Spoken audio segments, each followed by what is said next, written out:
বিকেল তখন 4টে 4:30।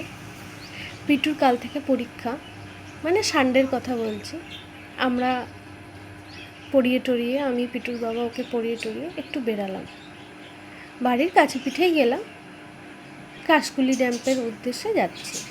কাশকুলি ড্যাম আমাদের এখানে একটা পিকনিক স্পট, সুন্দর জায়গাটা, নিরিবিলি, সুন্দর, শান্তি। তো মেঘলা মেঘলা ওয়েদার ছিল, তাই বেরাতেও ইচ্ছা করলো একটু। একদিনই তো ছুটি পাওয়া যায় সপ্তাহে, তাই বেরালাম। আপনারা আমাদের সাথে থাকুন, আশা করি জায়গাটা ভালো লাগবে। চলুন যাওয়া যাক, চলুন আমাদের সাথে ঘুরে আসা যাক। বিকেলবেলা হালকা হালকা রোদ, হালকা হালকা মেঘ, এইসব জায়গাগুলোতে ঝিঙে, পটল, উচ্ছে, কুমড়ো, বরবটি সমস্ত কিছু চাষ হয়। লোকাল যারা আছে, আমরাও বিকেল দিকে থলি নিয়ে গেলে চাষিরা তুলে তুলে আমাদের দেয়। দাম নেয়, কিন্তু ফ্রেশ সবজিটা পাওয়া যায়। চারিদিকের পরিবেশটা দেখুন, খুব সুন্দর, খুব ভালো।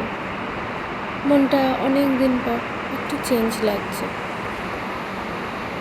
চলুন তাহলে, এই যে ছোট্ট একটা জঙ্গলের পর চলুন, কি সুন্দর জায়গাটা না?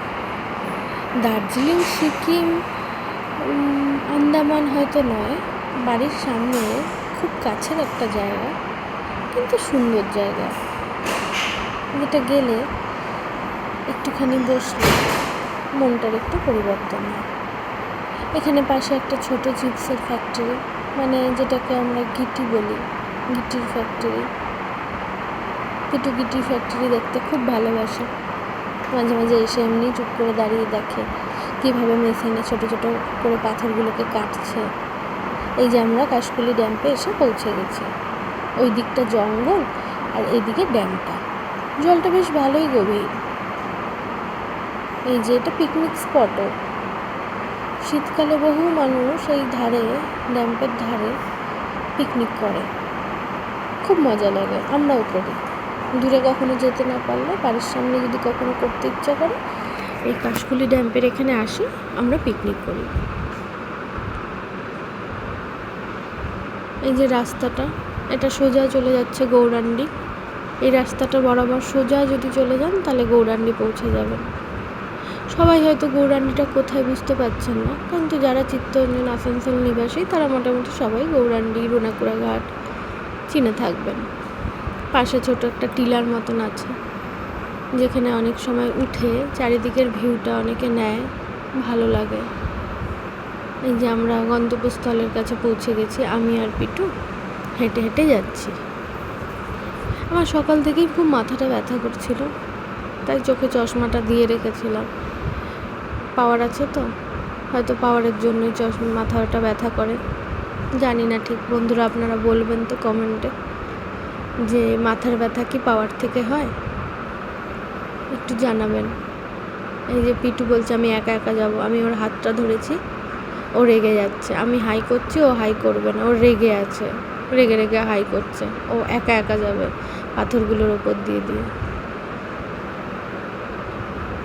এই যে পিটুন যাচ্ছে, যেতে পারছে না, কিন্তু ওর সমস্ত কিছুই একা করার সাহসটা খুব বেশি।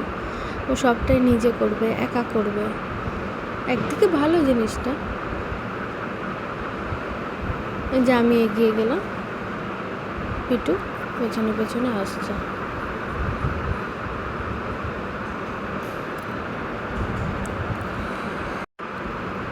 যে ওকে আমি নিয়ে যাওয়ার চেষ্টা করছি, ও যাচ্ছে। এই যে ড্যাম্পের ধারটা, খুব সুন্দর পরিবেশ। আমরা খানিকক্ষণ বসলাম, আপনাদের ভিউটা দেখাচ্ছি।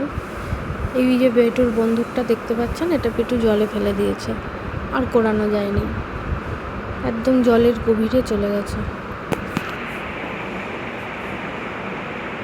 এই যে চারিদিকের দৃশ্যটা দেখুন, খুব সুন্দর, খুব মনোরম পরিবেশ। কিছু মানুষ স্নান করছে। এই যে সামনের যে ছোট টিলাটি আছে, এখানে পিটু আর পিটুর বাবা উঠছে, আমি নিচে দাঁড়িয়ে আছি, ভিডিও করছি।